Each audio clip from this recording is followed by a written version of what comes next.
Muito boa tarde a todos.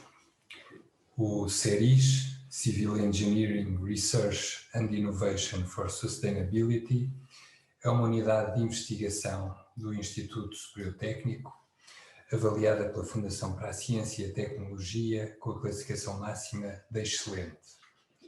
Atualmente conta com 125 membros integrados, afiliados ao Instituto Superior Técnico e a outras instituições, organizados em 6 grupos de investigação: hidráulica, ambiente e recursos hídricos, sistemas e gestão, sistemas de transportes, estudos de construção e estruturas e geotecnia, os quais desenvolvem investigação científica segundo 4 linhas temáticas: desenvolvimento de produto na indústria da engenharia civil, risco e segurança nos ambientes natural e construído, reabilitação dos ambientes natural e construído e resposta a desafios naturais e societais. Assim, o CERIS é o único centro de investigação científica nacional que cobre todos os domínios da engenharia civil. A nossa missão é criar conhecimento na área da engenharia civil e áreas afins, através do desenvolvimento de projetos de investigação científica financiados por entidades internacionais, europeias e nacionais, e disseminá-lo oferecendo formação especializada, licenciaturas, mestrados, doutoramentos, via DEC Civil e prestação de serviço e consultoria via Fundec. É neste contexto que decidimos organizar um ciclo de webinars que hoje se inicia, dedicados a temas de grande relevância e atualidade. O número de inscritos no presente webinar, 350, demonstra o interesse que o tema Gestão de Resíduos da Construção e Demolição, Desafios e Oportunidades da Nova Legislação, suscita no mercado e é um bom indicador do sucesso que esta iniciativa pode ter. Sejam muito bem-vindos, espero que este webinar corresponda às vossas expectativas e que possa contribuir para aprofundar as colaborações existentes e criar novas parcerias entre o CERIS e a comunidade técnica que pretende servir. Agradeço ao professor Eduardo Júlio, presidente do CERIS, esta introdução e compete-me a mim, como organizador do webinar, fazer agora o enquadramento das restantes intervenções que ficam disponíveis, nomeadamente em termos de comunicação. A primeira será sobre os requisitos da nova legislação 102D de 10 de dezembro de 2020, no que concerne à gestão dos resíduos de construção e de demolição, que será pela engenheira Mafalda Mota, da Agência Portuguesa do Ambiente, a quem eu agradeço imenso a sua disponibilidade. A segunda intervenção terá a ver com os desafios para os empreiteiros na nova legislação, em termos de aplicação dos RCDs, do engenheiro José Firmino das Neves, da AECOPS, Associação das Empresas de Construção e Obras Públicas e Serviços de Portugal, que também agradeço. E eu terminarei com uma intervenção sobre o plano de prevenção e gestão de resíduos de construção e demolição como uma base para promover a valorização e a prevenção. A sessão depois terá mais questões e respostas e conclusões, sendo de qualquer das formas não será de alguma maneira disponibilizada essa parte final. Eu neste momento agradeço então aos vários colegas que participam e convidava, agradecendo mais uma vez à engenheira Mafalda Mota, da Agência Portuguesa do Ambiente, que nos fizesse, no fundo, a reflexão sobre estes requisitos da nova legislação. Obrigada. Bom dia a todos. É com muito gosto que eu estou aqui hoje, ainda para mais numa altura tão importante que é esta de se aproximar a entrada em vigor do Decreto-Lei 102D de 2020, que foi publicado no final do ano e que entra em vigor no dia 1 de julho. Eu vou começar a partilhar a tela, que acho que é mais fácil de seguir os slides, sendo que eu sou conhecida por nem sempre seguir a ordem dos slides, porque gosto muito de conversar e tenho um carinho especial os RCDs. Os RCDs são um fluxo específico desde 2008. Foi uma iniciativa nacional criar uma versão específica e criar este fluxo específico, o Decreto-Lei 46 de 2008. Este Decreto-Lei, ao contrário de outros fluxos específicos, sofreu poucas alterações. Foi alterado apenas em 2011 pelo 73 de 2011, que alterou o regime geral de gestão de resíduos e com isso fez 2 alterações no 46, que têm a ver com as metas. Metas essas, uma delas comunitária, que era a questão dos 70% para 2020, em termos de reciclagem de RCDs, e Portugal decidiu avançar com a incorporação de materiais reciclados em obras públicas, cuja meta, na altura, foi lançada com 5%. Portanto, a nível de enquadramento comunitário e nacional, este é o quadro que temos atualmente e que vai mudar no dia 1 de julho. Portanto, atualmente temos um diploma para os fluxos específicos com responsabilidade delegada do produtor, ou seja, que tem a entidade gestora por trás, o sistema integrado, que é o que nós designamos por UNIUX, foi publicado em 2017 e entrou em vigor em 1 de janeiro de 2018, e depois temos os alimentares, os RCDs, com legislação própria, e são fluxos específicos também. Mas estes 2 sem responsabilidade delegada do produtor. O responsável é o produtor do resíduo.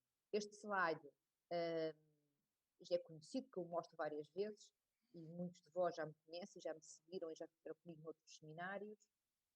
Não é exaustivo, não está aqui toda a legislação.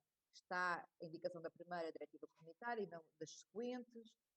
No fundo, é o macro. Há aqui várias portarias, vários despachos que também têm interferência em cada um destes fluxos. Então, o que é que se vai passar? No dia 1 de julho, entra em vigor o diploma que referiu, o 102D, que foi publicado em 10 de dezembro. Portanto, o 46 de 2008, que é o diploma dos RCDs, é completamente revogado e os RCDs passam a estar incluídos no âmbito deste diploma. Este diploma vai criar um novo regime de gestão de resíduos, ou seja, o velhinho 178 de 2006 morre e passa a chamar-se 102D. Também institui o quadro legal para os aterros e altera o UNIUX. Faz a 4ª alteração ao UNIUX. Mas o UNIUX não deixa de ser o UNIUX.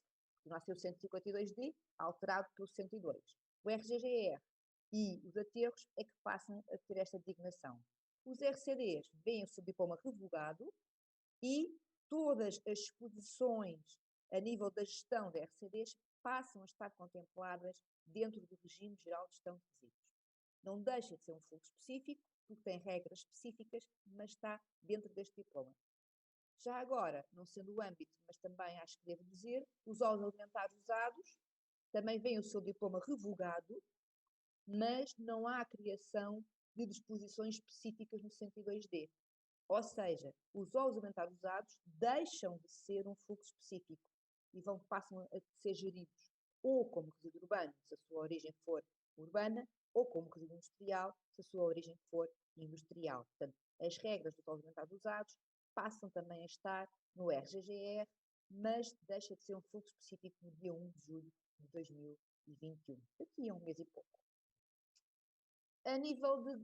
Eu agora de seguida vou mostrar as principais alterações que eu acho que devo despertar vocês para estas questões, porque realmente há aqui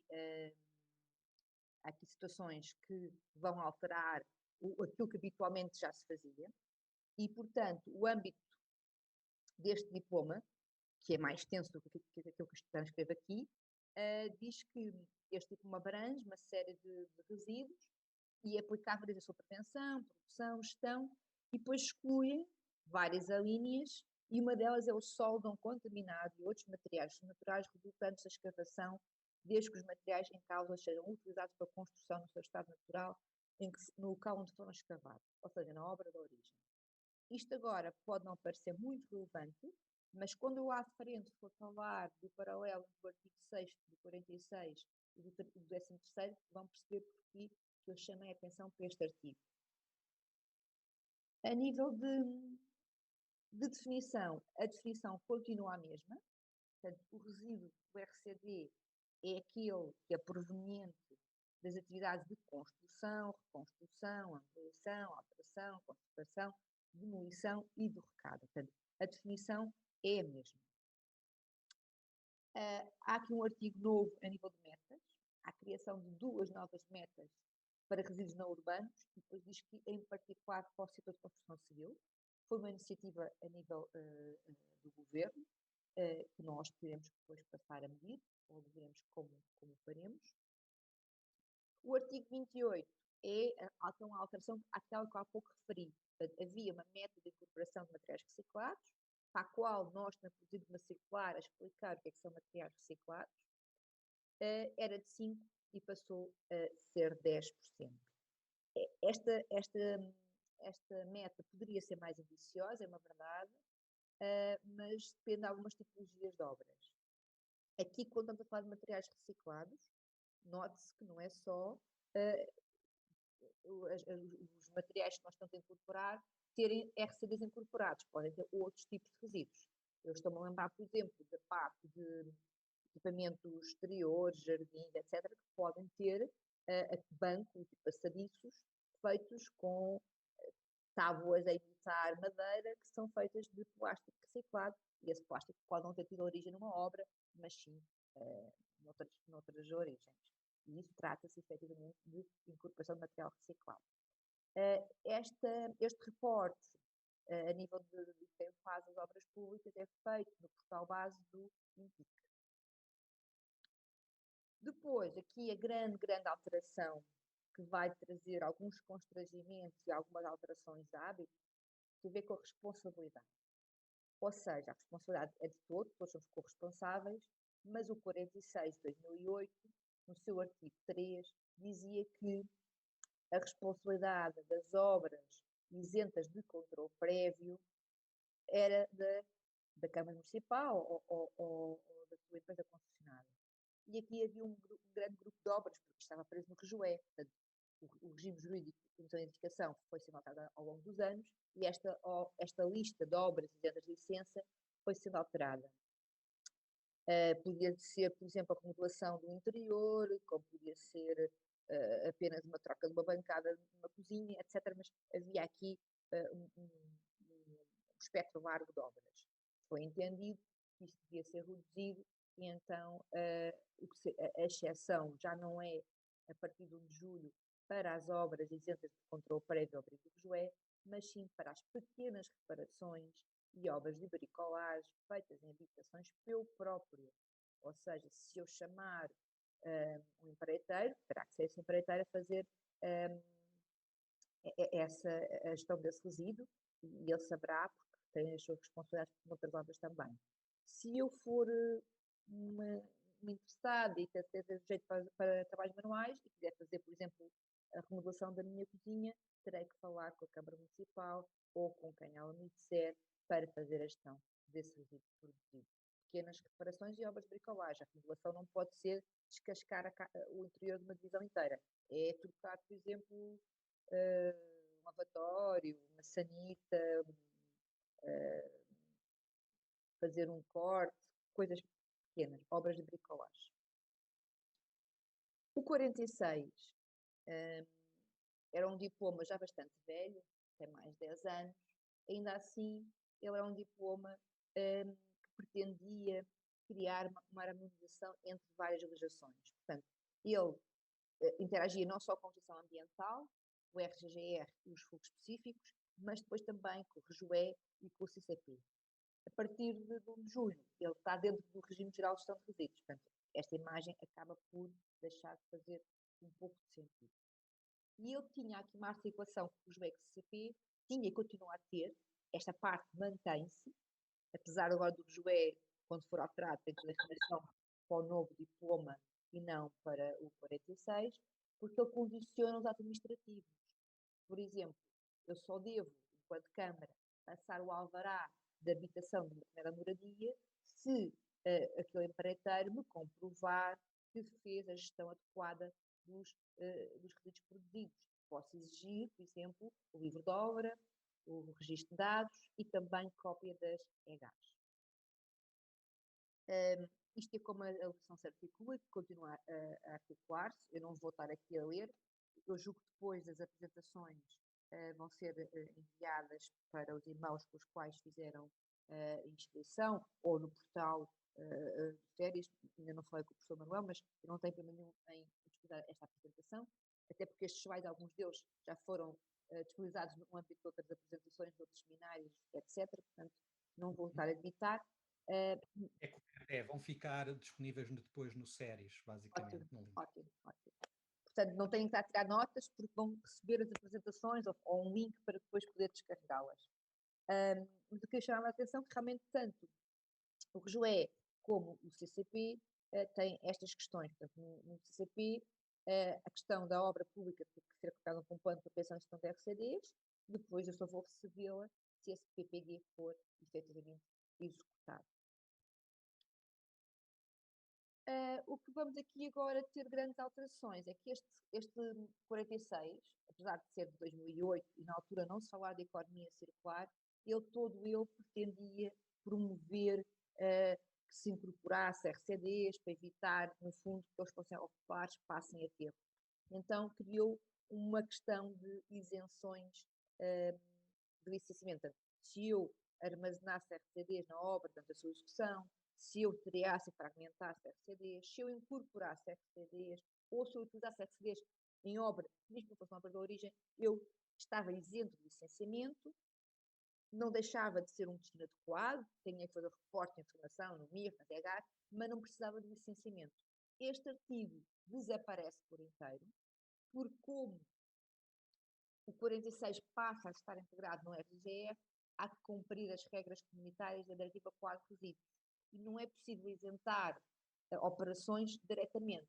Para o efeito, vai ter que ser criado regras gerais, que daqui a pouco já vou abranger. Portanto, deixa de haver isenções, como existiam, a partir do dia 30 de junho, este artigo deixa de ter validade, deixa de existir, e se queremos continuar a estar isentos de licenciamento, temos então que ler o artigo 66 do novo RGE e criar regras gerais. Outra mudança grande é que o artigo 6º também desaparece. E o artigo 6º, que estava dividido em dois números, o 1 e o 2, falava que os solos e as rochas podiam ser reutilizados na obra de origem e podiam ser utilizados noutras obras.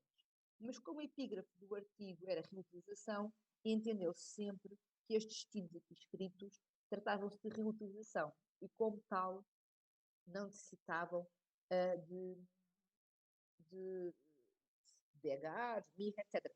Mas, embora houvesse uma parte no registro de dados, uma parte no PPG, para eles serem descritos, porque assim foi exigido. Mas era uma reutilização, desde que fosse um destes 4 destinos, ou então a obra de origem. O artigo 6º desaparece, não há correspondência, e como tal, só é reutilização aquilo que está definido no RGGR, que é qualquer operação ou componente para que os destinos que foram concebidos e sem ter qualquer tipo de alteração. Há pouco eu mostrei o artigo 2º, a única exclusão do âmbito do RGGR era na obra de origem. Portanto, eu só posso reutilizar solos e rochas, de acordo com este novo regime, na obra de origem. Todo o resto, ele passa a ser resíduo e tem que ser tratado como tal. Portanto, estes 4 destinos deixam de ser de utilização.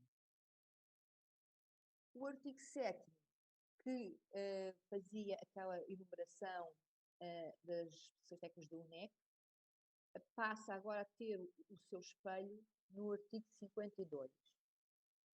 Torna-se mais leve, portanto, eles podem efetivamente utilizar, desde que cumpra as questões da proteção da saúde humana e do ambiente previsto no artigo 6. Depois, a questão é que para utilizar RCDs, como não há isenção, porque o 13º acaba, é preciso ir ver um pouco mais à frente o que é que se vai passar com essa questão. O artigo 53, que é uma continuação do 52, diz que quando no fundo os RCDs são valorizados de acordo com as especificações técnicas, aquelas que hoje em dia já estão publicadas no portal da APA, que no 46 eram 4 e depois foram encomendadas mais 3 ao NEC, poderia-se então deixar de ser resíduo, desde que para tal se cumpra o artigo 92, que é o fim de estatuto de resíduo, o FER.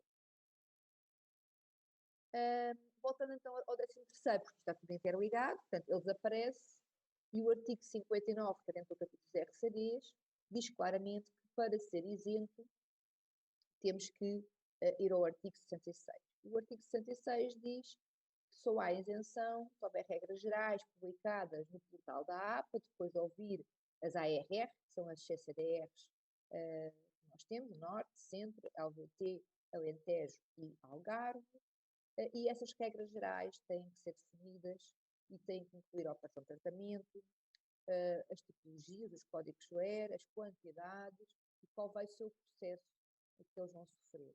Portanto, se eu quiser utilizar RCDs em obra e quiser manter a isenção, vou ter que criar esta regra geral.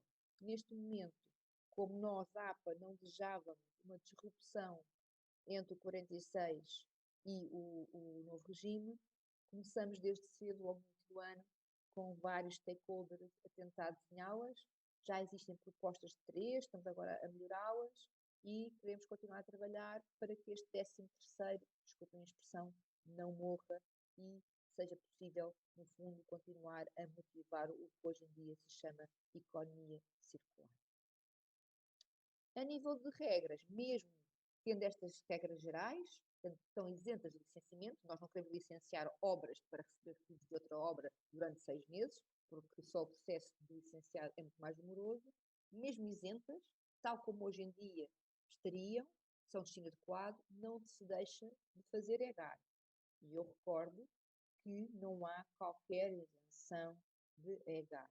A portaria inicial, que foi publicada em 2017, abril de 2017, tinha a isenção dos 3 metros cúbicos. Essa isenção, tecnicamente, nunca foi defendida por nós, APA, e depois, um ano e pouco depois, e tendo criado um grupo de trabalho com a EPSA e com a APOGER, essa isenção acabou por morrer. Neste momento não há isenções para transporte de RCDs e vai continuar assim. Portanto, mesmo que se consiga regras gerais para isentar, o transporte de uma obra para outra obra é feito sempre com EGAR. A diferença está quando nós temos obras inferiores a um ano ou obras superiores a um ano. As obras inferiores a um ano, do seu caráter temporário, nós não desejamos que esses estabelecimentos não sejam criados, porque estão sempre a existir e deixar de existir. Então criou-se aqui o NIF do empreiteiro, tem um perfil dado em back-office e que pode e deve fazer EGAR com esse perfil, sendo que a morada da obra não aparece logo por defeito e está num campo editável e pode ser posta à mão. Para obras superiores a um ano, aí já não há este privilégio, têm que estar criados estabelecimentos e para o efeito fica logo por defeito quando se começa a preencher com o número do produtor. A novidade aqui, referente à EGAR, é que como o artigo 16º dos RCDs do 46 também desaparece, portanto não há um artigo homólogo, deixa de haver a obrigatoriedade de certificado de recepção. Todavia, a EGAR, quando está concluída, passa a chamar-se certificado de recepção. Não tem a mesma informação que hoje em dia está no anexo do 46, mas serve como certificado de recepção. E estes documentos continuam a ter que ser anexados ao registro de dados, se estivermos a falar de obras particulares, ou ao PPG, se estivermos a falar de obras públicas. Portanto, não há aqui a cair, a deixar de existir. Muda de figura. Portanto, o operador não tem que emitir um certificado de recepção que agregue informação para aquela obra, que é o máximo de 30 dias, mas tem que ter as suas vias concluídas e são elas a prova que o resíduo foi encaminhado para destino adequado naquelas quantidades. E pronto, era isto que eu vos tinha para vos dizer. Não queria ser muito extensa porque acho que já vos dei muita informação e depois no debate estou disponível para qualquer tipo de questão que venha a surgir. Muito obrigado. Julgo que se lançou os pontos importantes. Haverá aqui questões, mas eu acho que íamos vê-las depois no final em relação a essa componente. E eu iria pedir ao engenheiro José Firmino das Neves se podia, de alguma maneira, fazermos agora a sua reflexão do ponto de vista da perspectiva já do empreiteiro em relação a essa componente. Bom dia a todos. Não sei se já estão a ver a apresentação. Eu não estou a ouvir o Manel. Sim, perfeitamente. Pronto.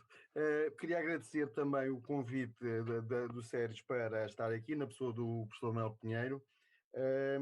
E queria, antes de passar à apresentação, confessar que, na verdade, hesitei se devia fazer uma apresentação, se devia fazer apenas uma apresentação oral sem PowerPoint, porque tenho aqui uma tarefa, enfim, facilitada pela apresentação da engenheira Mafalda Mota, que fez a apresentação do novo diploma.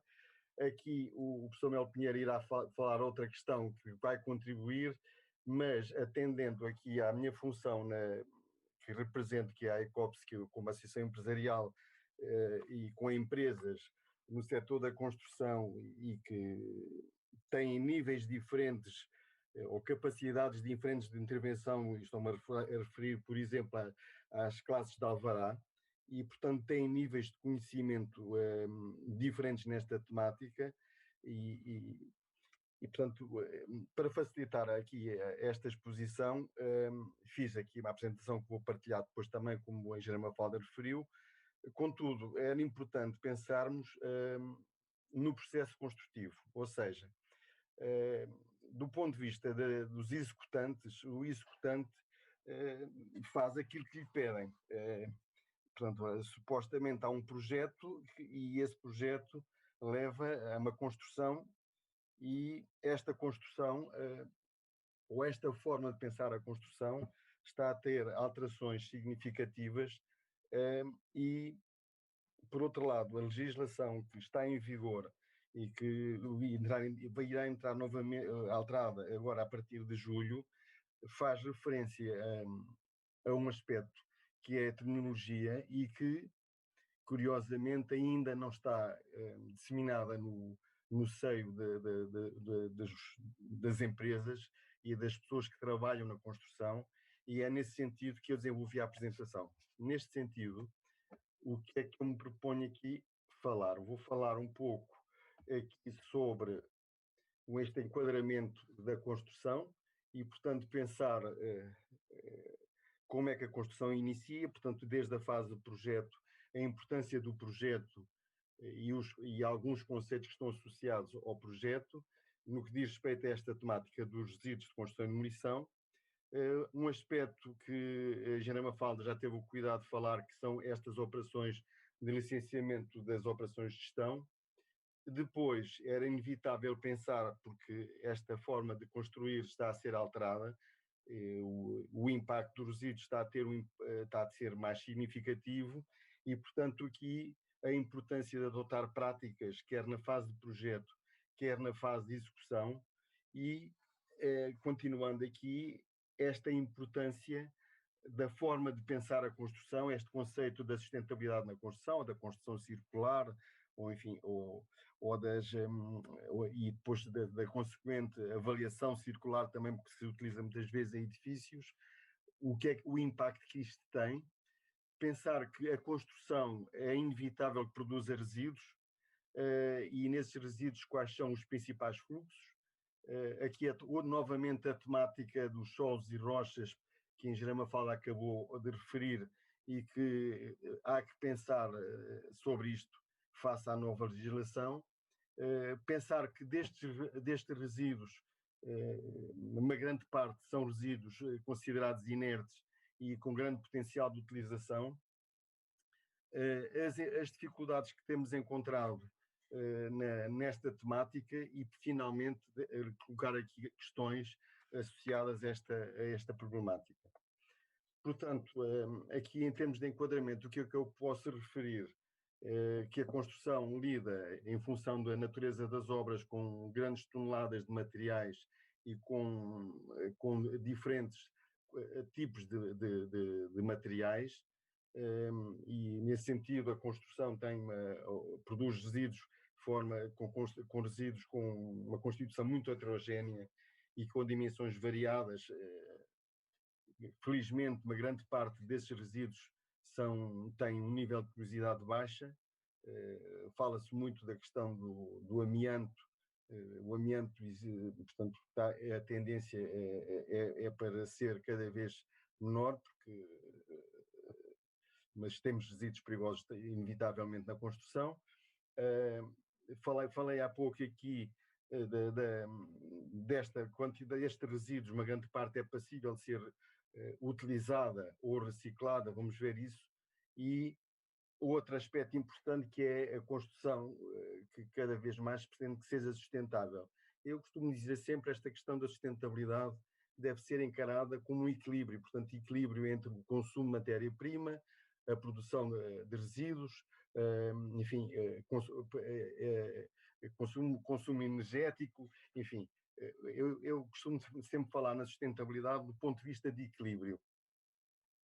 Portanto, é importante neste enquadramento pensar que os edifícios e a construção de outro tipo de obras, nomeadamente vias de comunicação, é importante pensar-se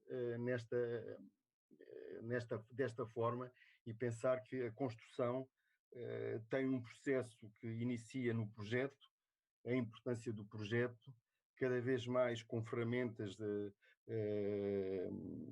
que ajudem ao detalhe mais preciso do projeto, com a utilização de ferramentas como o BIM, enfim, a utilização futura do passaporte de materiais, o estudo, portanto, um desenvolvimento cada vez maior na fase do projeto. Nós sabemos que existem países em que o projeto tem um peso muito importante, portanto, quando chegamos à fase de construção, as incompatibilidades são reduzidas. Nós ainda não temos esta experiência e muitas vezes na construção deparamos com problemas e as empresas com custos que são difíceis às vezes de enquadrar e que não estão previstos inicialmente. Isto depois eu vou falar, quando chegarmos à parte dos planos, isso muitas vezes é refletido nesses planos, o estudo pouco cuidado nesses planos. Portanto, é importante organizar estas formas de pensar também nos resíduos, os métodos de deposição dos resíduos no final, as quantidades produzidas e a maximização e o aproveitamento desses resíduos. Como tinha referido também, esta forma da construção, chamada circular, está cada vez mais a pensar-se nesta forma, que o edifício não chega ao fim de vida e quando a vida útil dos diferentes componentes se vai esgotando, há que pensar o que é que se pode fazer com isso, portanto, e entrar novamente no circuito.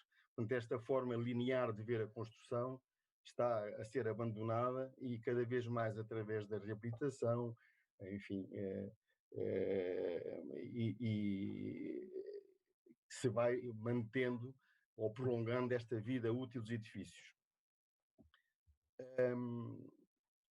Portanto, esta construção sustentável leva-nos a pensar nesta temática que nos traz aqui, que são a questão dos resíduos, e neste sentido, desde o projeto, há que pensar, ou devia ser pensado, quando o edifício ou a construção chegar ao fim de vida, o que é que se pode fazer com aquilo? O projetista devia, na seleção dos diferentes componentes, pensar quer na energia que incorpora nesses componentes, quer aquilo que é que se pode fazer com isso, a seleção dos materiais, dos processos construtivos. Depois a construção tem um peso importante, que é ir ao encontro do que está projetado, mas por outro lado também utilizar técnicas que cada vez produzam mais eficientes e com menor produção de resíduos.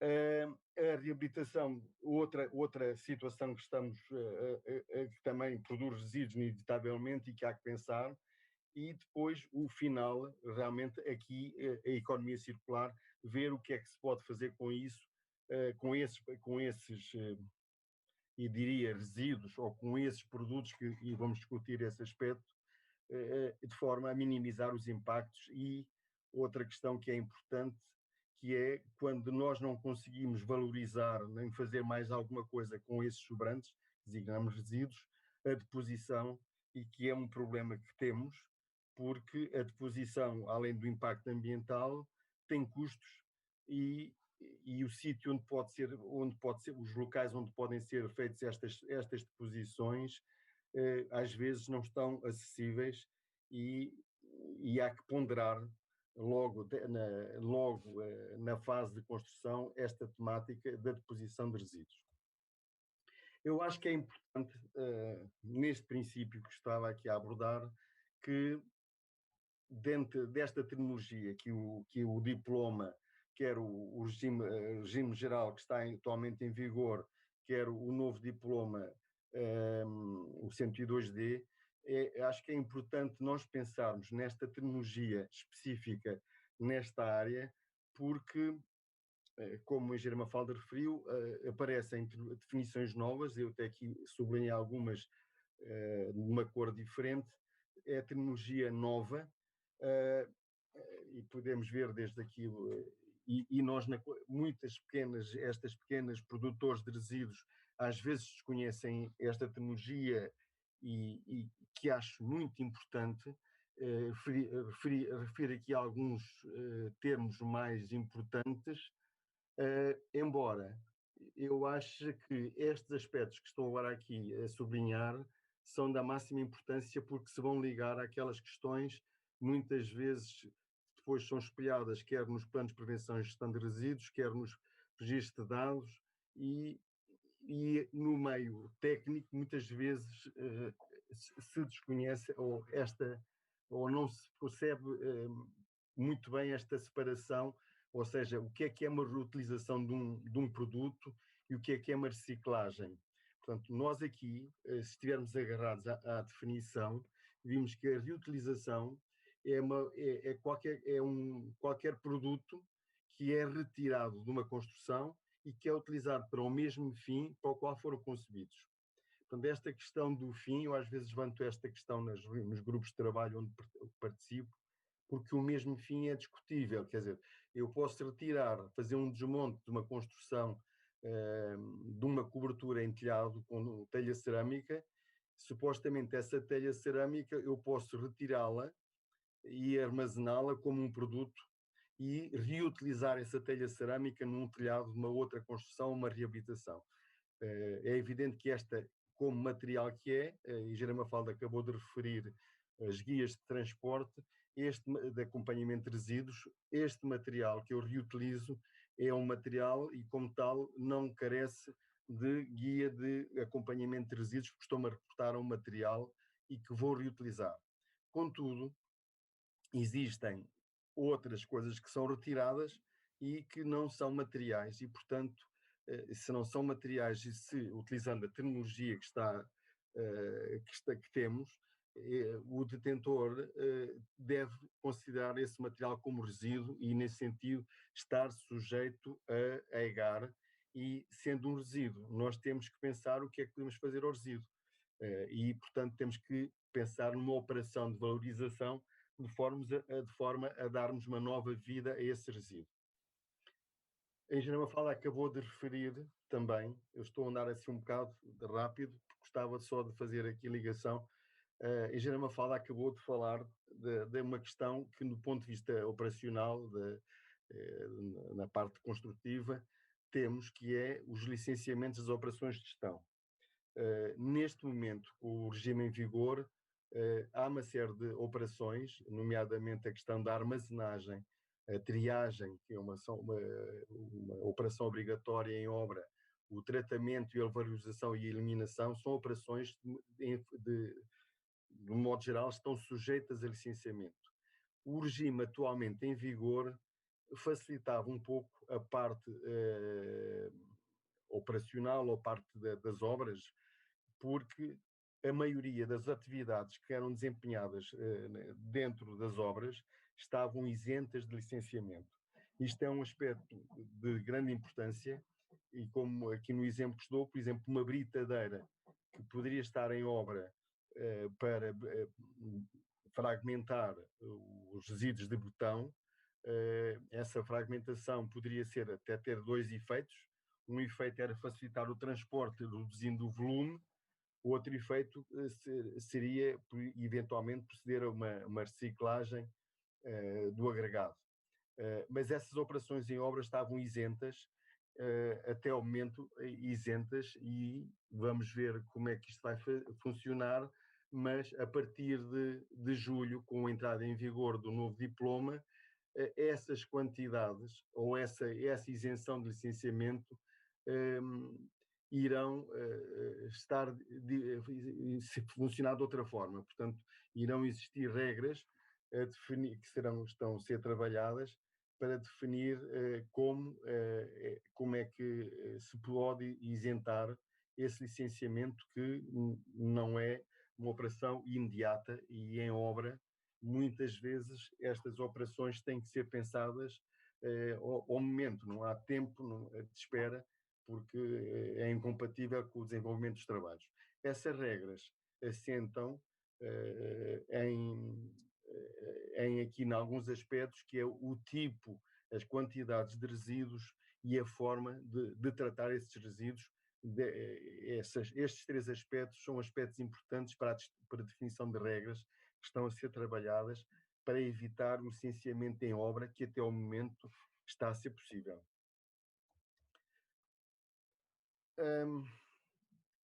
Em termos das obrigações, o que é que nós temos neste momento para a fase de projeto? Para a fase de projeto temos um aspecto importante, que é uma peça que deve complementar o projeto de execução, que é o Plano de Prevenção e Gestão de Resíduos. É uma peça muito importante e define vários parâmetros.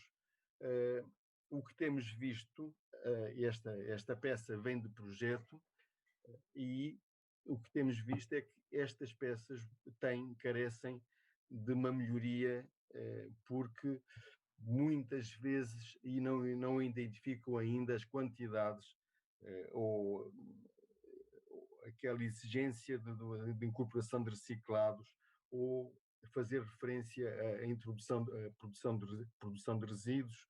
Enfim, não são peças muito detalhadas, e que era importante que o meio técnico dominasse quer a forma de elaborar estes planos de prevenção e gestão de resíduos, quer a forma de os executar, os ir complementando em obra, nomeadamente com a incorporação, a produção de resíduos, o que é incorporado, e toda esta forma de gestão do plano de prevenção e gestão de resíduos em obra. É uma questão que, a meu ver, por aquilo que nos é chegado, dado conhecimento, ainda não é perfeitamente dominada no meio técnico.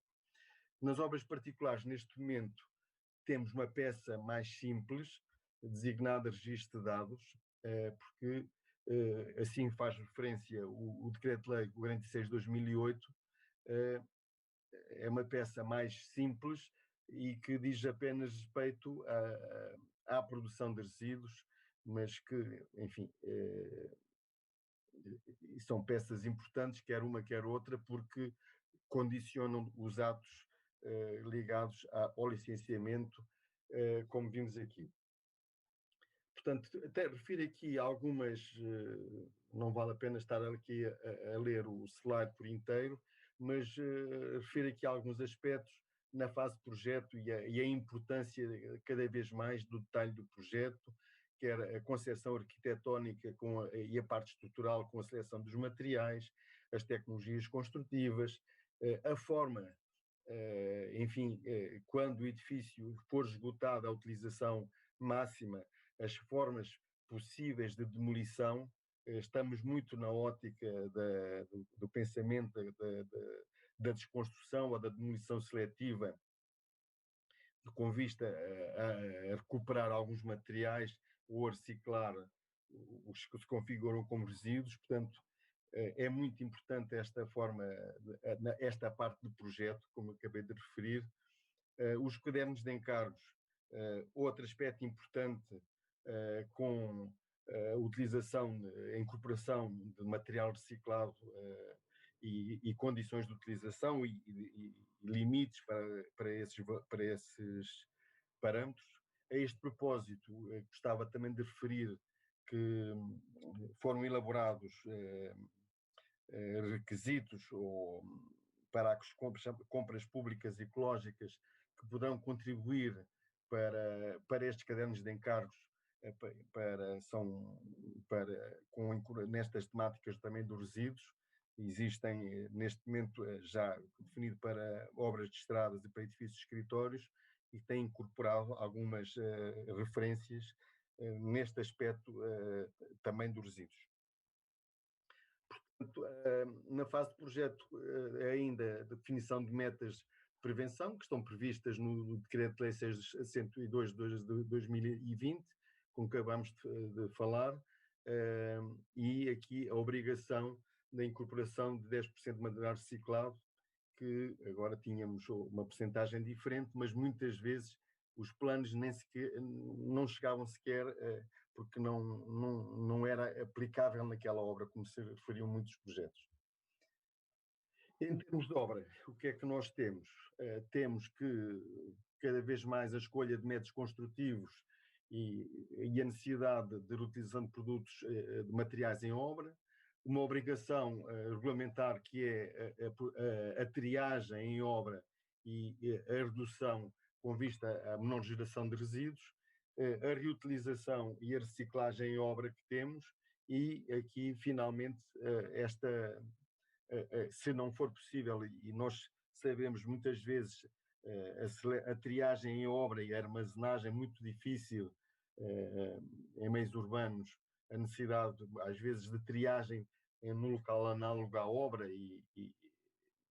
enfim, e posteriormente depois o encaminhamento para o operador.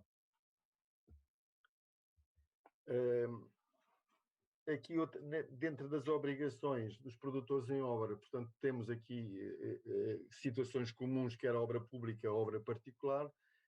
Também referir, portanto, nós temos dentro destes dois tipos de obra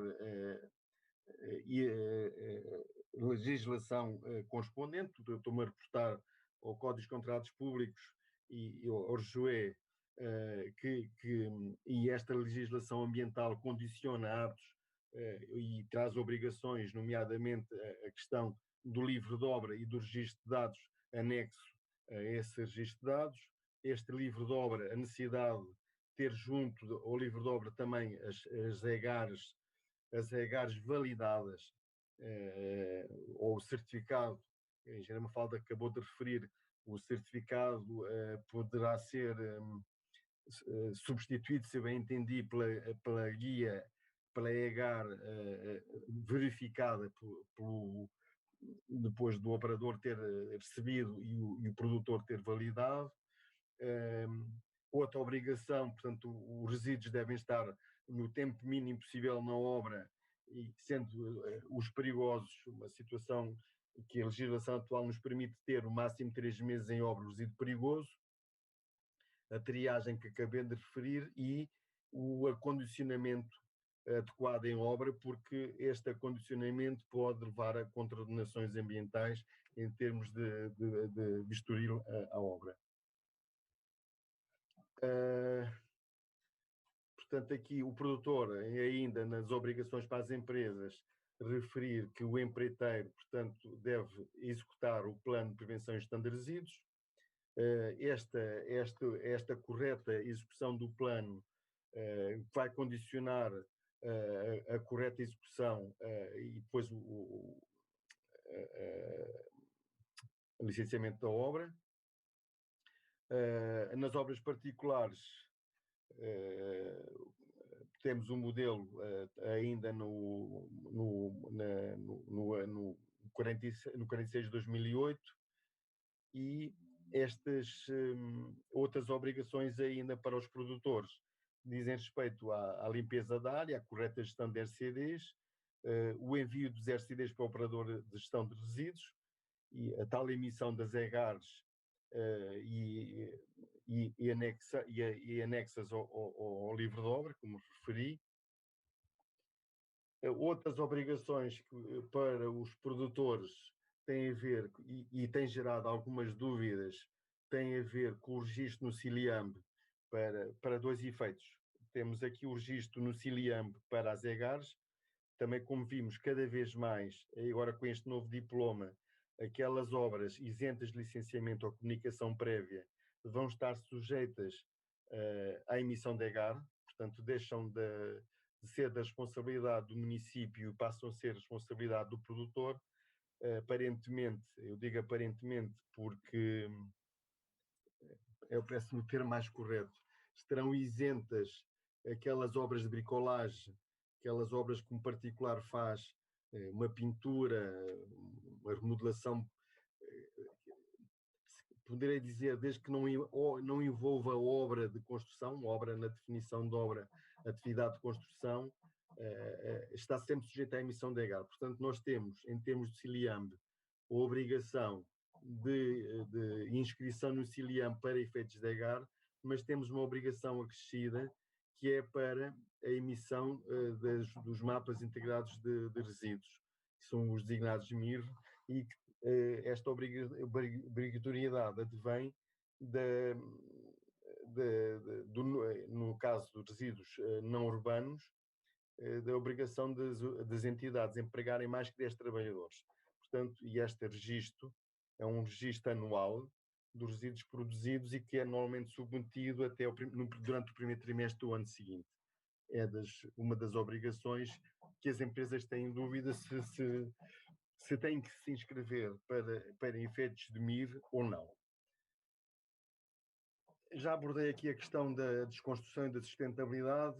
Portanto, estas questões é uma questão importante. A Comissão Europeia referiu ou publicou um protocolo onde aconselhava, este protocolo da União Europeia foi de 2016, aconselhava já as auditorias pré-demolição, e falando aqui do ponto de vista da execução e do projeto também, é importante pensar-se na construção e, inevitavelmente, logo no fim de vida, o que é que se pode fazer com aquilo que está edificado. Nesse sentido, há que planear e planear quer a estrutura, os condicionamentos, os tipos de resíduos que serão produzidos, a metodologia a aplicar e os meios a utilizar, e depois como é que se vai fazer todo o processo, a limpeza, o desmantelamento, a demolição, se vamos britar, se não vamos britar, porque esta questão tem impactos e custos. Portanto, fazendo aqui um parágrafo que nos estava a referir, pensamos no processo de construção. Portanto, o processo de construção tem uma parte intelectual que vai dar um projeto. Esse projeto deve incluir estas temáticas dos resíduos, os materiais que estão incorporados e alguns que se vão configurar como resíduos, e se pensarmos no fim, ou no esgotar da construção, o que se vai configurar como resíduos, os fluxos prioritários que poderemos encontrar são os solos e rochas, um volume grande, temos betões e argamassas, tijolos, telhas e azulejos, materiais, asfalto, enfim, e são estes fluxos que será importante pensar nisto em termos de valorização, e as tais regras técnicas que estão a ser trabalhadas, ver a forma de podermos voltar a utilizar alguns destes resíduos novamente no processo construtivo. É importante pensarmos nestes fluxos para que possam ser estimadas essas questões. Aqui a questão dos solos e rochas também já se foi falado, portanto, a importância que nós tínhamos nestas áreas e que a partir de julho estes RCDs, portanto, nós até ao momento os solos e as rochas podiam ser considerados ou resíduo ou material. A partir de julho as coisas vão ser diferentes, enquanto não houver estas regras técnicas permitam esta utilização, vamos ter algumas dificuldades, mas também outra importância, que é a responsabilidade do diretor de obra enquanto responsável pela utilização depois destes resíduos. Era um aspecto que eu gostava de referir. depois temos aqui o que é que, portanto, estes resíduos, havendo estas regras técnicas que estão a ser desenvolvidas, o que é que nós podemos usar, para onde é que podemos usar eventualmente estes resíduos? Podemos usar em diferentes meios, listei aqui alguns exemplos, desde blocos, tijolos, betonilhas, terraplanagens, betão não estrutural, também há experiências, o próprio técnico tem feito na pessoa do departamento do engenheiro Brito, tem feito algumas experiências no betão estrutural, enfim, temos obras de estradas, quer em lei de estradas, quer os betuminosos, enfim. Dificuldades é que são encontradas nesta temática? São várias. Portanto, os cadernos de encargos com informações muito escassas na parte de resíduos e na incorporação desses de reciclados. Não há donos de obras com cadernos de encargos tipo, onde já vai havendo esta temática tratada, mas em termos gerais é um assunto que carece de bastante melhoria. Do ponto de vista económico, a utilização, esta economia sustentável ou esta economia circular e por exemplo, os agregados reciclados competem no nosso país muito com matéria-prima, porque nós temos muita matéria-prima em nível de agregados e a reciclagem tem custos e o material muitas vezes portanto, a concorrência é muito grande. E tem custos porquê? Porque a reciclagem obriga a britagem e obriga a uma classificação, e essa britagem, essa classificação e eventualmente o transporte, portanto, tornam este agregado, algumas situações, até mais caro que uma matéria-prima virgem. Além da desconfiança que alguns donos de obra também poderão ter na qualidade deste material. Depois temos outra dificuldade, que é a separação de constituintes indesejáveis nestes fluxos. A inexistência de mecanismos legais que obriga à incorporação de reciclados. Há esta exigência, mas a exigência regulamentar às vezes não transparece para os planos. Depois o professor Manuel Pinheiro irá falar sobre os planos. Ele dirá da experiência, mas não transparece esta obrigação. Não há incentivos para a incorporação de material reciclado.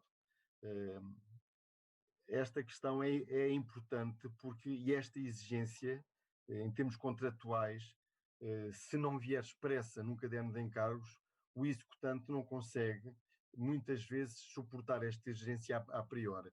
Portanto, ela tem que ser, a posteriori, esta tem que ser pensada no projeto, porque esta economia ambiental tem custos, e estes custos têm que estar previstos para poderem ser implementados. Também temos aqui um outro problema, que é muitas vezes o fim do estatuto de resíduo é um processo com alguma morosidade e que nos dificulta esta economia verde. As localizações dos operadores de gestão, muitos operadores não recebem mais resíduos e, portanto, muitas vezes temos custos de locação para deixar um resíduo. O que determina que uma empresa que esteja a executar um trabalho deverá pensar seriamente onde é que vai, se os métodos de forma a produzir cada vez menos resíduos, e tendo que produzir, onde é que os vai depositar, não é? Porque há custos de locação. A gestão de obras não sujeitas a licenciamento municipal, já falámos sobre isto, mas estas obras pequenas com a emissão de agar, que estavam isentas até há pouco tempo, não sei como é que isto irá, não pensei, ainda não temos experiência, o que é que irá suceder a potenciais potenciais despesas ilegais se os municípios não se anteciparem e não criarem eventualmente possibilidade de armazenamento para estas obras ou indicação o que é que poderá ser feito. Enfim.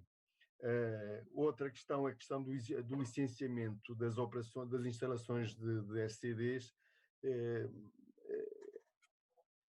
Se esta simplificação destas exigências ou esta repensar das necessidades para que seja licenciado uma instalação de gestão de SCDs poderá facilitar também toda esta temática. Finalmente, aqui algumas questões que nos surgem. Enfim, quem é a responsabilidade do plano de prevenção e gestão de resíduos? Isto é quase, nós, a maior parte das pessoas que nos estão a ouvir não terá dúvidas sobre esta questão, mas curiosamente há muitas obras públicas que quem faz o plano acaba por ser o executante e não vem na fase de projeto. De quem é a responsabilidade para a identificação de materiais a reutilizar ou valorizar nas obras é outra questão que muitas vezes não nos põe. Quem é que é esta responsabilidade? E eu deixava esta questão. Outra questão aqui é a remoção de materiais contendo amianto. Isto não está diretamente ligado aqui à questão, mas perguntam-nos empresas certificadas para remover o amianto. Nós em Portugal não temos certificação de empresas para remover amianto. A certificação ou a habilitação ou a autorização, melhor dizendo, é dada caso a caso. Portanto, isto não há, tal como há uma certificação para a construção, enfim, uma habilitação através do alvará, nós para a remoção de amianto não temos certificação de empresas. Os solos provenientes de trabalhos de terraplanagem e escavação devem ser sujeitos à informação no CIRAP, caso sejam utilizados. E depois deixava isto também para a discussão, mas também nos põe esta questão, tal qual também como muitas vezes um resíduo que é produzido numa obra e que é presentemente esse resíduo que é produzido e que é incorporado na mesma obra de origem, se ele está sujeito a registro no plano de prevenção e gestão de resíduos. Deixo esta dúvida ou esta questão também para o engenheiro, para o professor Pinheiro, mas muitas vezes as empresas sentem-se restringidas de colocar esta informação a dizer que produziram um resíduo e que o incorporaram na obra. Portanto, como eles produzem e incorporam, o balanço é zero, mas, pronto, vou deixar esta questão. Isto foi um bocado a correr, mas o que me foi pedido, portanto, era fazer a ligação entre a legislação atual e a legislação que entrará em vigor a 1 de julho, pensando no processo construtivo, portanto, e o processo construtivo inevitavelmente começa no projeto, as preocupações no projeto na temática dos RCDs, um estudo cada vez mais importante ao detalhe com esta questão. Temos imensas ferramentas que nos ajudam nessa perspectiva, ou nessa temática. Em fase de construção, a negociação, portanto, a satisfação do projeto com estas exigências previamente definidas e tendo essas exigências definidas, o executante não tem mais que fazer aquelas obrigações que estão expressas na legislação em vigor, estão a reportar à triagem ou ao devido acompanhamento, à prevenção e à redução na produção e o dever de informação. E, posto isto, portanto, aqui as dúvidas que surgiram, e mais uma vez, obrigado pela a vossa atenção, e deixava depois o resto para a questão final, digamos assim. Muito obrigado.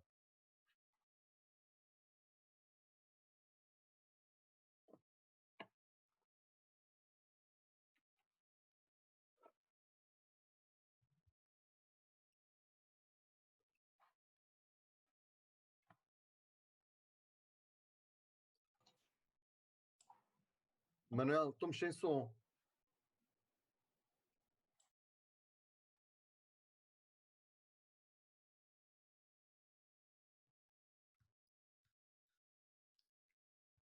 Já. Já ouvimos, sim. Obrigado.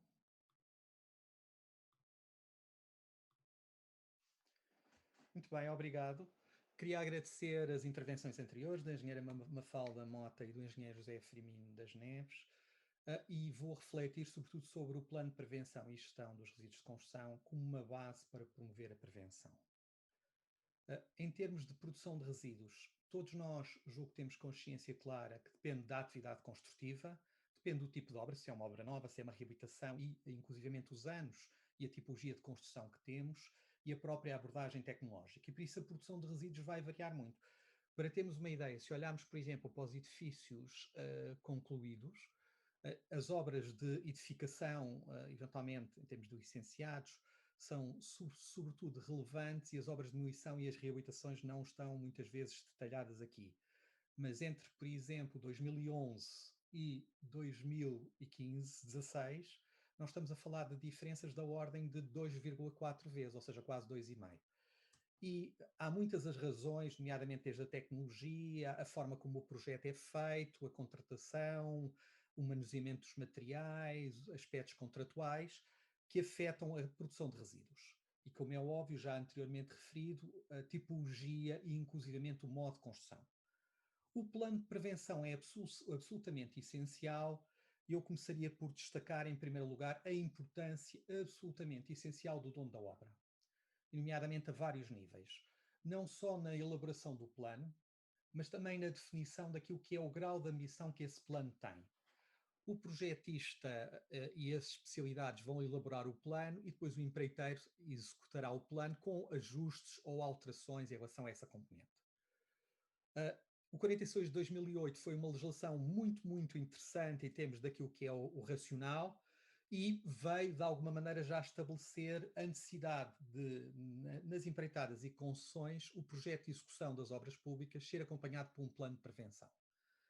E eu saliento que o objetivo e a intenção era minimizar a produção e a perigosidade, maximizar a valorização de resíduos e favorecer métodos construtivos que facilitem a demolição orientada e a aplicação da hierarquia dos resíduos, ou os princípios, se quiser. E são muito meritórios. O próprio Decreto-Lei 102D de 2020 vem assegurar o cumprimento de princípios gerais, que são a minimização, a maximização da valorização e os métodos construtivos. O que é que, de alguma maneira, o plano de prevenção deve ter? Como o tipo de resíduos depende da obra, é fundamental que caracterize a obra e os métodos efetuados, até para permitir, de alguma maneira, compreender como é que, de alguma maneira, é implementado. A partir daí, é importante que estime os resíduos, adote uma metodologia de prevenção, vem trazer a informação relativa à eventual contaminação de solos, à incorporação de materiais reciclados ou produtos que incorporem materiais reciclados, os métodos de acondicionamento e centrado naquilo que é a estimativa das quantidades a produzir, a reciclar ou a sujeitar a outras formas de valorização. E por isso, em rigor, o plano eu diria que tem 4 grandes dimensões, embora usualmente elas sejam abordadas apenas 2 ou 3. Ou seja, a primeira é estimar os resíduos, quais são os fluxos, os requisitos, a sua classificação pela lista europeia, a estimativa e, no fundo, permitir ter uma componente. Depois aí, uma análise das opções e da prevenção do ponto de vista do projeto, da gestão dos resíduos da construção e demolição, da incorporação de materiais reciclados, a valorização e identificar os próprios operadores, que muitas vezes não são claramente estabelecidos em relação a essa componente. As soluções em relação às opções do plano e de prevenção, e muitas vezes não é estabelecido aquilo que são os custos, a orçamentação, o recurso, os operadores e o próprio calendário, que é um aspecto que, de alguma maneira, digamos, é cada vez mais relevante. A estrutura do plano é aquela que foi referenciada anteriormente. O modelo de 46 de 2008 está aqui presente e eu julgo que ele será ampliado para incorporar informação relativa à contaminação do solo, e um dos aspectos importantes é a identificação da tipologia de resíduos. E essa tipologia tem a ver com as origens, com os materiais, e passará com certeza por identificar os tipos de resíduos que são inertes, os não perigosos, os perigosos, as categorias da lista europeia dos resíduos, quer, no fundo, a classificação que está no grupo 17, quer alguns outros resíduos que estão associados em relação a esta componente. Um dos pontos que, na nossa experiência e em termos de investigação também temos promovido, é que a estimativa da produção de resíduos muitas vezes não é muito precisa e às vezes tem dificuldades. Bom, e se calhar estará no vosso espírito perguntar, bom, quais são as opções que nós temos? Eu diria que a primeira, que eventualmente é quase obrigatória, se não tivermos mais nenhuma, é tentarmos ter indicadores, ou seja, saber por volume de área intervencionada ou por área por metro quadrado, tentar ter uma ideia para as diferentes tipologias, aquilo que significarão os resíduos de construção em termos de betão, em termos de tijolo, nos seus vários materiais. Há também indicadores identificados por atividade. Esta abordagem, como à frente vou refletir, eventualmente é boa, tem uma primeira aproximação indicativa, mas pode ser falível em relação a esta componente, porque precisa de ajustamento e de critérios de balanço. Um outro nível passa pela quantificação, no fundo, do balanço dos materiais que vão ser usados, e nessa quantificação, através de ou fatores, ou taxas de desperdício, ou então conversões, nós conseguimos precisar essa componente. Essa determinação em projeto, hoje em dia, julgo que começa a ser melhorada através da utilização de um processo de Building Information Model e da utilização, inclusive, de softwares e BIM, que consegue ter alguma precisão e depois poder ser acompanhado em fases seguintes. Haverá outras já para, dependente de alguma maneira, por exemplo, se já houver, se estivermos a fazer uma reabilitação ou uma demolição, que poderão passar por estimativas visuais, as auditorias e os inventários que são recomendados, por exemplo, pela União Europeia, ou o tratamento através de análise de várias obras, nomeadamente existentes anteriormente em termos de experiência, ou o tratamento de informação muito variada, nomeadamente utilizando Big Data ou outra componente. Progressivamente também percebemos muitas vezes que os resíduos têm os seus efeitos e que, de alguma maneira, devem cada vez mais ser integrados no seu ciclo de vida, e essa integração muitas vezes começa por utilizar a avaliação de ciclo de vida e depois essa quantificação, nomeadamente, às vezes já é incluída inclusivamente quando compramos um produto, e se ele tiver uma declaração ambiental já nos dá uma ideia de qual foi a estimativa de resíduos que foi produzido desde a fase de extração até à fase de produção, à porta da fábrica, e depois acrescentaria-se aquela estimativa, nomeadamente em termos de obra, tendo o ciclo de vida e uma componente mais alargada. E esse potencial de redução e de extensão de ciclo de vida é também relevante. Se fizéssemos uma passagem rápida do ponto de vista, digamos, para os indicadores, alguns dos trabalhos de investigação que orientei conjuntamente com o professor Jorge de Brito foi para tentarmos estimar o que serão indicadores de geração de resíduos em várias tipologias da construção. Esta tabela é uma tabela que tem de um trabalho do Mália de 2010, em que sistematiza vários autores e depois a seguir atualizamos, nomeadamente a nível nacional, para cada uma das categorias de resíduos, qual é a produção. E a primeira coisa que vemos é que elas são muito variáveis, isto tem a ver com o tipo de construção e aquela componente que, de alguma maneira, refletir. Eu aqui diria que estamos a falar de betão, aqui é tijolos e outros equipamentos. Como resultado desse trabalho, foi publicado um dos artigos mais citados, nomeadamente nosso, que é, nomeadamente, a identificação da produção de resíduos nas suas diferentes fileiras, betão, tijolos, telhas, madeira, vidro, plásticos, misturas bituminosas, metal, materiais de isolamento, gesso cartonado, outros materiais contendo resíduos perigosos, em que se identifica, quer para construção residencial, quer para não residencial, a gama de valores e o grau de confiança que isso tem. Isso permite-nos, por exemplo, ter uma primeira aproximação, e uma das coisas que fazemos muitas vezes em termos de análise é, bom, estou a analisar nomeadamente um edifício que vou reabilitar e essa reabilitação terá cerca de 2.100 metros quadrados. Eu tendo aqui um indicador, posso perceber, função do grau de reabilitação e da intervenção em termos de materiais, se eu vou retirar mais ou menos materiais, consigo ter uma ideia mais ou menos precisa desta quantidade. Ou seja, é um método apropriado, indicativo, mas tem um grau de incerteza e eu repesco a variabilidade para termos essa componente. O que significa que quando olhamos para a repartição dos resíduos em várias dimensões, temos que ter cuidado para ter consciência de cada uma das obras. Bom, mas então qual é a nossa alternativa, e nomeadamente em fase de projeto e em projeto de execução? provavelmente passamos para o balanço dos materiais, ou seja, e um balanço de materiais que muitas vezes já é numa fase final, ou seja, já é numa fase quase para lançar a empreitada, com um mapa de quantidades, onde se quantifica os trabalhos, os meios de obra, e a partir daqui podemos saber para cada um deles, ou os balanços, nomeadamente utilizando diferentes equações, qual é os valores associados a cada uma destas componentes. É bastante mais preciso, é bastante mais relevante e é significativo.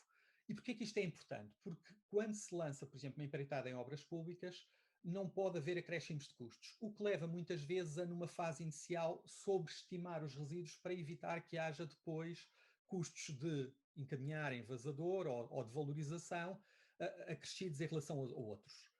Para casos, nomeadamente, por exemplo, ou de edifícios existentes ou eventualmente até para reabilitar ou para desconstrução, há vários métodos. Um deles que eu gostaria de citar é as orientações para as auditorias antes das obras de demolição ou renovação, que é, no fundo, o procedimento que é recomendado pela União Europeia. Há também hoje, cada vez mais, às vezes olhamos e começamos a fazer as contas, não de uma forma apenas direta, eu vou remover e isto vai sair, mas começamos a pensar todas as implicações ao longo do ciclo de vida, inclusivamente à medida que as taxas em vazador crescem, que as taxas de valorização e os valores dos preços aumentam, se calhar valerá a pena fazer uma análise numa escala mais alargada e olhando para o ciclo de vida. Quando falamos do ciclo de vida, é desde a extração à produção, às obras, à operação e ao seu fim de vida e à reabilitação, e começam a aparecer cada vez mais componentes e os próprios produtos passam a ter aquilo que eu diria uma avaliação do seu desempenho ambiental, da sua produção de resíduos e usam, nomeadamente, criando um instrumento que é a declaração ambiental do produto, que é um rótulo de terceiro tipo. Essa abordagem, muitas vezes, quando olhamos para os resíduos, começamos também a olhar para os materiais e olhamos já muitas vezes no ciclo mais alargado, com a energia, com outras componentes, e começamos a pensar em fechar o ciclo. E por isso mecanismos de sistemas voluntários, nomeadamente em que olham para a identificação dos produtos e materiais de origem responsável, como é o caso do Lidera, promover a durabilidade e a gestão dos resíduos, que inclui, eventualmente, todo um conjunto de lógicas, é relativamente mais significativo. Esta abordagem vem trazer àquela tradicional palavra da reciclagem, uma reciclagem que eu diria que era melhorada, usando o termo inglês upcycling, quer dizer que eu pego numa peça, por exemplo, eu pego numa bancada e essa bancada, ao ser utilizada, ela vai ter um maior valor do que ela tem anteriormente, ou porque é uma peça distintiva, ou porque fica como um objeto arquitetónico, ou integrado do ponto de vista, digamos, dessas soluções. Eu vou chamar a isto upcycling. E haverá algumas soluções do ponto de vista de valorização, em que eu pego nos materiais, pego, por exemplo, num conjunto de betão, eu vou britar e vou gerar agregados. Esses provavelmente eu chamarei já, dentro da reciclagem, um downcycling, e depois haverá essas componentes. Este é um exemplo de uma declaração, particularmente uma que nós usamos numa obra que é de agregado cirúrgico inerte para construção, que tem grande percentagem do ponto de vista, digamos, reciclado. Em relação, e tem aqui os dados, em relação às suas emissões e aos vários parâmetros, incluindo a dimensão do ponto de vista, digamos, dos materiais e a quantidade de materiais que, por unidade funcional, inclusivamente, vai de reciclagem, o que permite termos uma ideia da possibilidade de incorporação. Um segundo aspecto que eu acho absolutamente vital tem a ver com a hierarquia e os princípios que estão estabelecidos, quer no 46, quer no 102D. E é a hierarquia dos resíduos em relação a essa componente. E para essa hierarquia, o melhor resíduo é o resíduo evitável, ou seja, é o reduzir. E para isso, aqui o dono da obra é absolutamente fundamental e o projetista também, porque pode projetar otimizando materiais, selecionando materiais que têm menos perdas, inclusive hoje com o BIM podemos já ter materiais à medida e incorporando materiais em relação a essa componente e projetar com durabilidade e com sustentabilidade. Ou seja, nós estamos a falar, no fundo, de reduzir, reutilizar, reciclar, recuperar os materiais de energia, valorizando, e, eventualmente, a deposição. Chamando a atenção que a componente de produtos reciclados tem, de alguma maneira, digamos, esse aspecto muito importante, 10%, em relação a essa componente. E, por isso, a prevenção tem vários níveis. Hoje, nós já temos as especificações do LNEC e teremos, com certeza, orientações que serão subscritas associadas a estas e a outras. Temos ciclos de vida, eventualmente, que já nos permitem informação utilizar os produtos de forma fundamentada e começa cada vez mais, e eu abordarei este caso, por exemplo, no edifício que certificámos da Decathlon no Montijo, houve uma percentagem substantiva de toda a infraestrutura que era já de materiais reciclados. Outro aspecto que é absolutamente fundamental é ajustar as operações, desde a demolição, no caso de ocorrer para a desconstrução, a separação em obra, o armazenamento, a triagem, o transporte e a operação de resíduos, sendo que a utilização de rochas e solos não contaminados é claramente um aspecto a considerar e, de alguma maneira, temos todo um conjunto de operações, quer de reciclagem, quer de valorização, quer de deposição.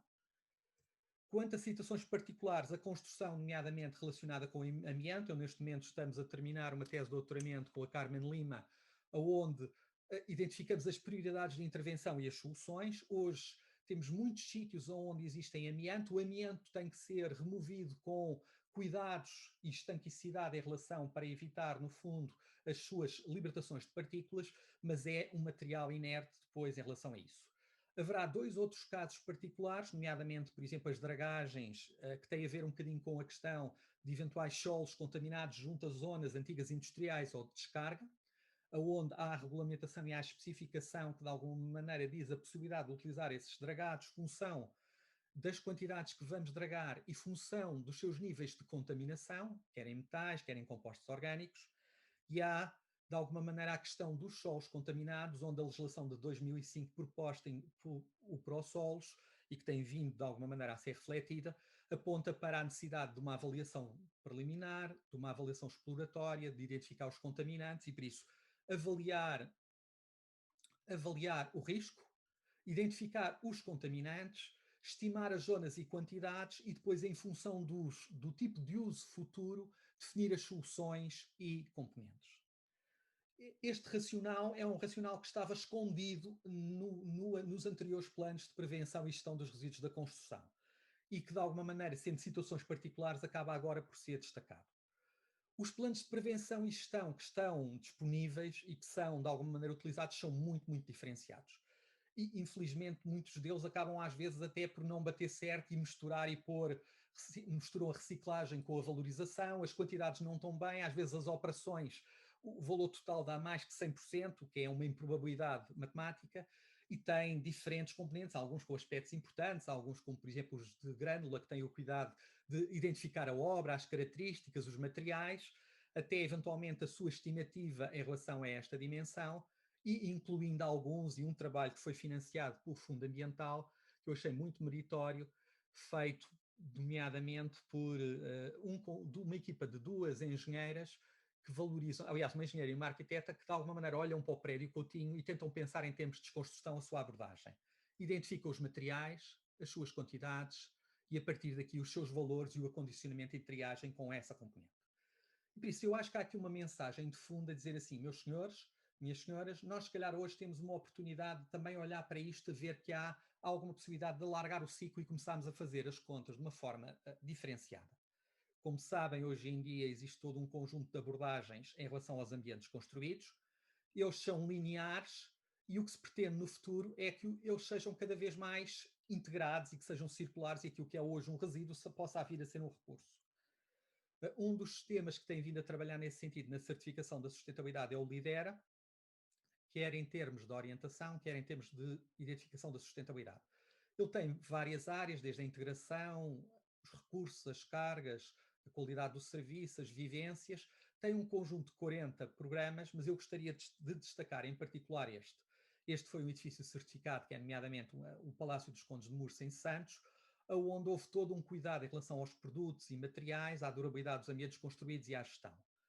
E o sistema tem uma escala que basicamente tenta potenciar a transição. Primeiro, em separar os resíduos desde logo. Segundo, prepará-los para serem valorizados. Mais, potenciar a sua integração em relação a essa componente. Hoje já temos sistemas que começam, quando se fazem em termos de produção, são de tal maneira eficientes que a produção, por exemplo, deste edifício foi 0 de resíduos, e há alguns em que já usa só resíduos, daquilo que seriam chamados resíduos da construção, numa lógica da upcycle. E por isso o que o sistema faz é um sistema fatorial de escala, em que vai desde a prática usual até eventualmente melhorias do ponto de vista da reciclagem, da valorização ou até da redução de resíduos a cerca de 90%, que é um fator 10 em relação a essa componente. Isso significa que o dono da obra e o projetista, e depois colaboração nos outros níveis, contribui decisivamente ou através de uma estratégia de melhorias pontuais, ou uma abordagem mais integrada, ou uma mudança até de conceito.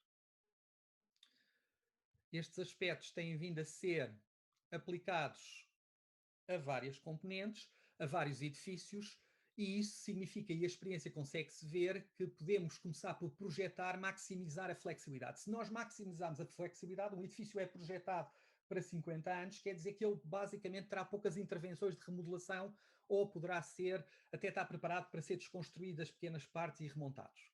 Projetar para otimizar nos fim de vida, projetar para reduzir os resíduos e projetar para o seu fim de vida. E há hoje vários exemplos desta abordagem. Um dos aspectos também importantes pode ser a utilização dos materiais, nomeadamente locais, a durabilidade, a incorporação. Este foi o caso da Decathlon, em que a maior parte dos materiais eram produzidos no local e cerca de 50% dos materiais eram materiais de baixo impacto e, nomeadamente, eles já eram materiais reciclados. Eles assentavam no ciclo de vida que vos referenciei e nas estratégias de abordagem. Eu agora vou dar alguns exemplos simples. Este foi o caso do Palácio dos Condes de Mursa, que era desde o projeto à implementação. Este era o estado do palácio anteriormente e o edifício era a intervenção composto por um novo edifício e por um edifício que está cá atrás e por a reabilitação do palácio. Ele foi certificado pelo LEED em 2012. Isto aqui é a intervenção no pátio Ceriliano. Cerca de 24% dos materiais e 64% eram materiais locais e, inclusivamente, foi analisada a vantagem da reabilitação estrutural versus construção nova a nível da análise, incluindo os impactos ambientais a diferentes níveis, com o benefício que significava que reduzia a produção dos resíduos em cerca de 542%. Um outro aspecto que eu acho que é relevante é, de alguma maneira, os exemplos que nós temos hoje de reutilização. Por exemplo, o aeroporto de Lisboa, este é um caso acompanhado por Rui Vasco Silva, em que basicamente em determinadas zonas da pista aproveitou 25 mil metros cúbicos de betão reciclados para serem reutilizados em obra e esse significou no final, eventualmente, um desafio para quem projetou, um desafio para os empreiteiros, mas pouparam-se cerca de 500 mil euros em relação a outra componente já posterior. Uma lógica completamente diferente foi, por exemplo, uma intervenção já em fase de obra na reabilitação de um edifício, e este edifício nomeadamente é o imóvel Seco, que é a sede do Ministério do Ambiente. Em 2011, há a obra, 2010, 2011, há esta obra, nomeadamente deste edifício, que julgo que alguns de vocês conhecem, que é um edifício também classificado. Tinha várias patologias e a ideia era reparar as paredes, beneficiar a caixilharia, a aplicação em relação a essa componente. O projetista foi a ADN, o empreiteiro a HCI, a COBA, e era acompanhada por IRU e por o Ministério do Ambiente, a Secretaria-Geral. Uma das primeiras coisas que foi pensada quando se olhou para o projeto era até que ponto era necessário, ou seja, o projetista em bem preveu a remoção de todos estes materiais da fachada e a aplicação do reboco com uma superfície em barramento ao cal.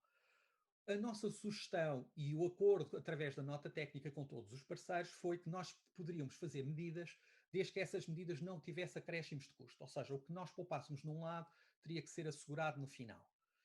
A primeira proposta foi, e não é sempre simpática, era pedirmos para começar por picar cada um, quando tivéssemos os andaimes, cada uma destas zonas e só fazer a remoção parcial de algumas argamassas que tivessem em condições, o que significava que íamos reduzir parte dos materiais. Não sei se veem aqui, este bocadinho cá em cima foi uma parte que foi aproveitada, mas há uma imagem que eu tenho mais à frente que é mais precisa. Isto aqui era a regularização, isto aqui já é a obra. Isto aqui foi uma componente e eu acho que este vê-se com clareza a quantidade que foi poupada. Para além disso, o material que foi utilizado aqui, todo ele foi britado e foi utilizado em regularização dos terrenos numa outra zona. Ou seja, praticamente a quantidade de resíduos que saiu foram muito, muito reduzidos. Uma outra estratégia foi na garagem, em que a ideia era fazer a demolição destes materiais cerâmicos e, eventualmente, a consolidação, nomeadamente estas estruturas metálicas, através de pilares com outras componentes, e a questão certa nesta componente é perguntar assim: precisaremos de demolir isso? Porque a tubagem que está lá embaixo eventualmente não é significativa. O pé direito é alto. E por isso, depois de uma nota técnica e de reflexão, onde o engenheiro Bessa Pinto foi absolutamente essencial do IRU, de alguma maneira o que se fez foi manteve-se o pavimento com pequenos ajustes e eventualmente reduziu-se substancialmente a produção de resíduos, bem como, imaginem o que é a demolição num edifício com um bardel pneumático. Estas são as soluções. E isso permitiu o quê? Permitiu que estas poupanças nestas duas atividades pudessem ser investido num sistema de tratamento dos hidrocarbonetos na garagem, na melhoria da caixilharia do edifício e substituir os elementos e chapa de borracha que têm um período de vida de 15 a 20 anos para elementos de zinco que têm um período de vida muito mais significativo. Ok? Aqui está a equipa, eventualmente o engenheiro Bessa Pinto está aqui, estão os projetistas, está aqui a equipa da ACI. Isto só foi possível graças à colaboração de cada uma destas componentes, o que significa que provavelmente, quando começarmos a falar em economia circular, a parceria entre as diferentes entidades é absolutamente essencial. Ele atingiu-se uma classe B sem acréscimos significativos de custos em relação a essa componente. Quando, por exemplo, começamos a acompanhar a obra, e eu estou só a mostrar um exemplo de uma tese, esta é uma obra, nomeadamente no Arieiro, a reabilitação da ampliação da estação do metro, com a reabilitação à superfície, e quando nós acompanhamos o plano de prevenção, olhamos aquilo que estava previsto e o plano em obra, eu acho que provavelmente ajuda-nos a pensar um bocadinho. Se virem aqui, nos solos, há aqui uma diferença de redução substantiva, mas há aqui, por exemplo, na quantidade de resíduo estimado, uma diferença de 93 para 400, ou seja, 4 vezes de diferença. E o mesmo em relação à reciclagem. Isto tem a ver com a utilização de indicadores e os balanços não serem ajustados em relação aos materiais. E por isso é muito importante termos os métodos certos função da complexidade da obra, senão teremos com certeza questões muito significativas. Em termos finais, eu diria que, o desafio agora é passarmos a ter economia circular. Hoje em dia nós temos uma percentagem muito reduzida dos fluxos circulares em todas as componentes, ou seja, menos de 12% é que são fluxos circulares. Temos várias opções para as atividades construtivas. O próprio Pacto Ecológico vem-nos salientar, e eu acho que é uma coisa que também não é despeciente. Hoje, há uma análise em que se percebe que há vários negócios hoje na economia circular que mudam e mudam significativamente. Eu estou a usar não estudos que nós fizemos, mas um estudo da Roland Berg, em que identifica os novos modelos de negócios e margens de lucro associadas a eles. E reparem, utilizar materiais de construção renováveis ou reciclados, nós estamos a falar entre 5% a 9% de margem de manobra. Se formos muito eficientes na construção, nós melhoramos entre 20% a 25% em termos de margem. Evitarmos o excesso ou eventualmente promover a reciclagem e evitar o excesso de reencaminhamento para não valorização pode significar 5% a 7%. E, no caso da demolição ou da reabilitação, a extensão do ciclo de vida 10 a 15% e a revalorização dos materiais entre 20% a 25%. O que é que isto nos pode trazer? Pode-nos trazer que potencialmente será interessante nós alargarmos as contas que estamos a fazer. Este é um caso de um modelo, nomeadamente de uma casa que foi construída todo com materiais de demolição, desde um contentor a outros tipos de materiais. Em relação a isso, no fundo, em termos de uma aplicação do conceito upcycling. Eu destaco um trabalho feito pela CCDR em 2009, muito interessante, em que analisa os vários tipos de construções e a possibilidade de reciclagem e de intervenção nessa componente e a grande potencial de reciclagem que nós temos, bem como o aparecimento em relação aos passaportes. Ou seja, isto vai se traduzir, eu diria, em 2 desafios. O primeiro desafio é operacional. Estimar os resíduos de forma imprecisa tem que reduzir e temos que ter mais cuidados. Há vários problemas na triagem, na operação. Um aspecto que é muitas vezes esquecido, a formação e o treino das pessoas permite reduzir a produção de resíduos, nomeadamente em obra, de forma muito significativa. E um dos nossos problemas é que a cadeia, e os empreiteiros e a cadeia de formação é relativamente frágil, para não dizer outra coisa. Abranger os custos no ciclo de vida, a importância de começarmos a ter operadores licenciados em diferentes zonas do país acessíveis, porque senão os custos aumentarão muito, e um desafio que estamos aqui a debater, que é a operacionalização e tornar, de alguma maneira, a legislação operacionalizada.